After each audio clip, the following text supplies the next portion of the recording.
squirrels are specially trained to get the nuts out of shells. Oh, look. I think that one's got a bad nut. Daddy, I want a squirrel. Get me one of those squirrels. Yeah, you have many marvelous pets. All I've got at home is 1 pony and 2 dogs and 4 cats and 6 bunny rabbits and 2 parakeets. I want a squirrel! Mr. Wonka, how much do you want for one of these squirrels? Name your price. But they're not for sale. If you won't get me a squirrel, I'll get one myself. I'll have you. Roka!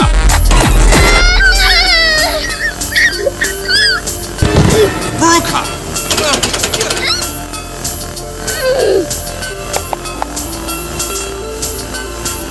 They're testing to see if she's a bad nut.